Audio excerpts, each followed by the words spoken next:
Hello students, मैं हूं अनंतराम और आप देख रहे हैं Anantaram English classes YouTube channel. आज हम सभी पढ़ेंगे वर्ड मीनिंग्स पार्ट नंबर 13। देखेंगे यहाँ पर बहुत ही महत्वपूर्ण वर्ड मीनिंग्स आपको बताई जा रही हैं। इंग्लिश है और उनके हिंदी अर्थ हैं जिनको आसानी से समझ करके आप इन्हें अपने सेंटेंसेस में प्रयोग करके इंग्लिश बोलना सीख सकते हैं। साथ ही साथ आप अपनी वर्ड मीनिंग्स को बहुत ज़्यादा बढ़ाकर अपने मेमोरी में अधिक से अधिक वर्ड मीनिंग्स को भरकर आप अच्छी तरीके से ट्रांसलेशन भी कर सकते हैं और इंग्लिश प्रश्नों के जवाब भी हिंदी में इंग्लिश में आराम से लिख सकते हैं। जब आपके पास वर्ड मीनिंग्स का भंडार होता है, आपकी वोकैबुलरी मजबूत होती है, तो आप बिना किसी अड़चन के प्रश्नों के उत्तर को इंग्लिश से हिंदी, हिंदी से इंग्लिश में ट्रांसलेट करके आसानी से लिख सकते हैं। साथ ही इंग्लिश बोलना भी आपके लिए काफ़ी आसान हो जाता है जब आपके पास वर्ड मीनिंग्स होती हैं, शब्द का भंडार होता है। देखेंगे यहाँ पर पहली मीनिंग आई हुई है लॉक्स, LOCKS। लॉक्स मीन्स क्या होता है? जुल्फ़ें या लटें, बालों की लटों को कहते हैं, ठीक है। और डेल्टा, डेल्टा क्या होता है? ये मुहाना होता है, ये नदियों के मुहाने को डेल्टा कहा जाता है। फिर क्या है? मीजर्ड है, MEASURED। मीजर्ड मीन्स होता है तौलना, नापना। Insist, INSIST। इंसिस्ट मीन्स होता है जिद करना या हट करना, जिद करना या हट करना होता है। फिर है विम्पर, WHIMPER। विम्पर मीन्स होता है ठुनकना, ठीक है, नखरे दिखाना। और SOOF, हुक मीन्स होता है खुर। खुर मीन्स जानवर के जो पैरों में होते हैं खुर, उनके लिए आया है हुक। फिर है मिलोडियस, MELODIOUS। मिलोडियस मीन्स होता है सुरीला, ठीक है, सुरीली आवाज़ को भी कहते हैं मिलोडियस, और सुरीला संगीत हो तब भी कहते हैं मिलोडियस सॉन्ग। निशान होते हैं, चिन्ह होते हैं, तो उनको कहते हैं इम्प्रिंट्स, IMPRINTS। किसी भी निशानों को इम्प्रिंट्स कहा जाता है। फिर क्या है? एक्सप्लेनेशन, स्पष्टीकरण होता है, एक्सप्लेनेशन या व्याख्या होती है, ठीक है, या विस्तार से बताना भी होता है, EXPLANETION। फिर है victory stand, VICTORY, victory STAND, stand मतलब होता है विजय मंच। Incident, INCIDENT। इंसिडेंट मीन्स होता है घटना, और होता है एक्सीडेंट, ACCIDENT। एक्सीडेंट का मतलब होता है दुर्घटना, ये घटना है और वो दुर्घटना होती है, दोनों में अंतर है। फिर है GUISE, ग्यूज। ग्यूज मीन्स होता है भेष, वेशभूषा। फिर क्या होता है? Slain, SLAIN। स्लेन मीन्स होता है हत्या। और हार्बर, HARBOUR। हार्बर मीन्स होता है बंदरगाह, आप सीपोर्ट भी कह सकते हैं, सीपोर्ट मीन्स भी बंदरगाह हो जाएगा। फिर है रीक, REEK। रीक मीन्स धुआं होता है, स्मोक मीन्स भी धुआं होता है, ये भी आपने पढ़ा होगा। और है ECLIPSE, एक्लिप्स। एक्लिप्स में होता है ग्रहण, जैसे सूर्य ग्रहण, चंद्र ग्रहण वगैरह को एक्लिप्स कहा जाता है, यानी कि ग्रहण, खाली ग्रहण के लिए एक्लिप्स आएगा। फिर है कमेट, COMET। कमेट मीन्स होता है पुच्छल तारा, जो आकाश में टूटते हुए तारे को पुच्छल तारा कहा जाता है, कमेट होते हैं, इन्हें इंग्लिश में कमेट कहा जाएगा। SHOWER, शोवर में झड़ी होता है, वर्षा की फुहारें जब तेज तेज से गिरती हैं, ठीक है, तो एकदम सी जो वर्षा होती है, आपकी बौछार गिरती है, तो उसे झड़ी कहा जाता है, वर्षा की बौछारों को झड़ी कहा जाता है, शोवर कहा जाएगा।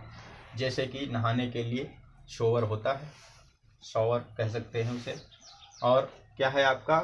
ह्यूरिकेन, HURRICANE। ह्यूरिकेन मीन्स होता है चक्रवात, तूफान होता है एक तरीके का। फिर है MARSH, मार्स मीन्स होता है दलदल। और BLUNDER, ब्लेंडर मीन्स होता है बड़ी भूल। फिर है ड्रिजल, DRIZZIE। ड्रिजल मीन्स होता है फुहार। फुहार मीन्स वर्षा की फुहारों को, जब फुहारें गिरती, महीन महीन बूंदें गिरती हैं, बहुत बारीक सी बूंदें गिरती हैं, तो उन्हें ड्रिजल कहा जाता है, फुहार कहा जाता है। रेंज होता है RANG। रेंज में सीमा होती है, पंक्ति भी होती है। फिर है कैस्केड, CASCADE। कैस्केड मीन्स होता है झरना। PASS, पास। पास मीन्स होता है दर्रा। EBB, इब मीन्स होता है भांटा, जो समुद्र में आता है। भाटा, वो भाटा खाने वाला नहीं है, बैंगन नहीं है ये आपका, ये है भाटा है जो ज्वार भाटा होता है आपके समुद्र में आता है, उसके बारे में बताया गया यहाँ पे भाटा। वायरपूल होता है WHIRLPOOL, वायरपूल, यहाँ पे एल साइलेंट है, इसे कहते हैं भंवर। ठीक है, गोल गोल चक्कर पानी के अंदर होते हैं जिनमें नावें फंस जाती हैं तो डूब जाती हैं, तो वही होता है वायरपूल, भंवर। रिज RIDGE, रिज मिस होता है टीला। FOAM, फोम, फोम मिस होता है फेन, जो पानी में झाग जैसी इकट्ठा हो जाती है उसे फोम कहा जाता है। और साथ ही में आप फोम को आपने देखा भी होगा, जो आते हैं उन्हें भी फेन कहा जाता है। देखेंगे वर्ड मीनिंग्स तो यहाँ पे आपको लगातार पढ़ाई जा रही, लेकिन एक चीज़ का बहुत ही ध्यान रखना है कि यहाँ पे जो मीनिंग्स बताई जा रही उनकी दूसरी मीनिंग आपको याद होगी, तीसरी भी याद होगी या बहुत सी याद होंगी। हो सकता है उसके कई सिनोनाइम आपको आते हों, लेकिन उन सभी में कुछ ना कुछ फ़र्क होता है। ठीक है, उनके यूजिंग के तरीके से, उनके यूज करने के आधार पर उनमें फ़र्क होता है। अब यही वर्ड मीनिंग्स अगर कहीं दूसरी जगह पर यूज होती हैं तो उनका मीनिंग चेंज हो जाता है।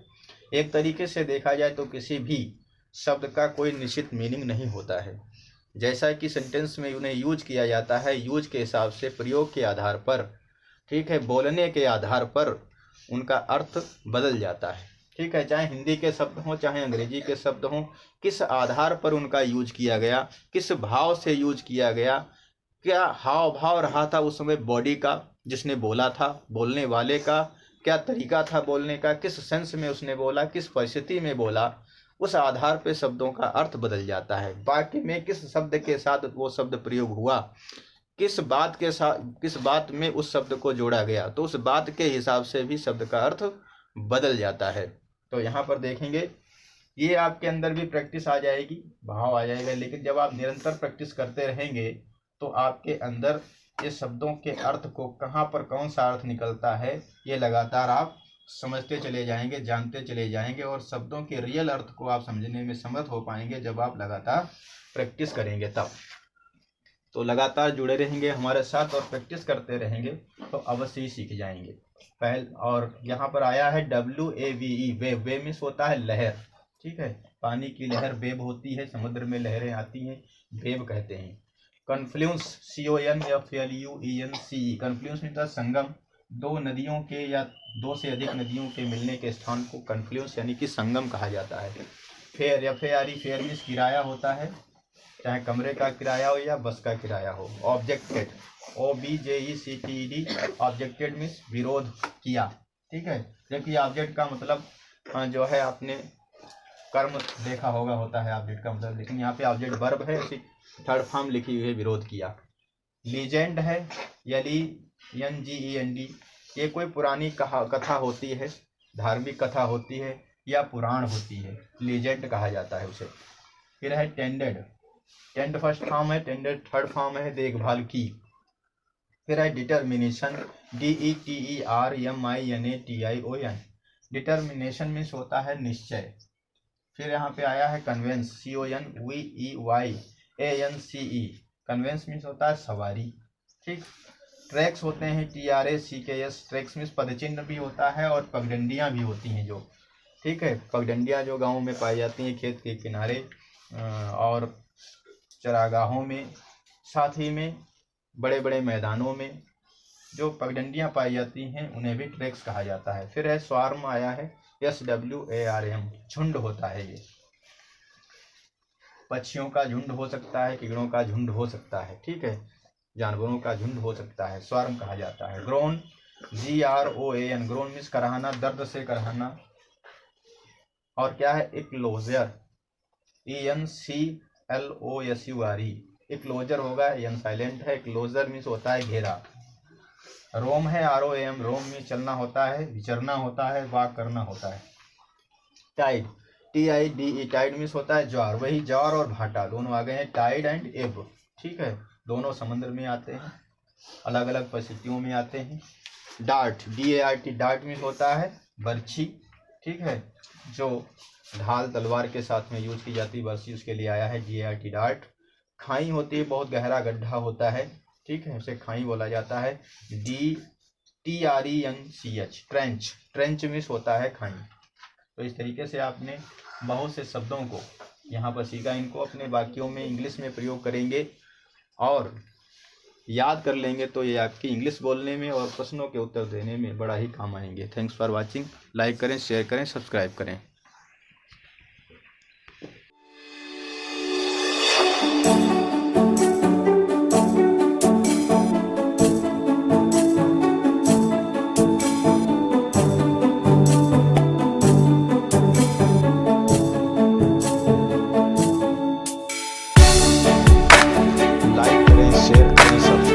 Anantaram English classes channel like करें, शेयर करें, सब्सक्राइब करें। Anantaram English classes channel.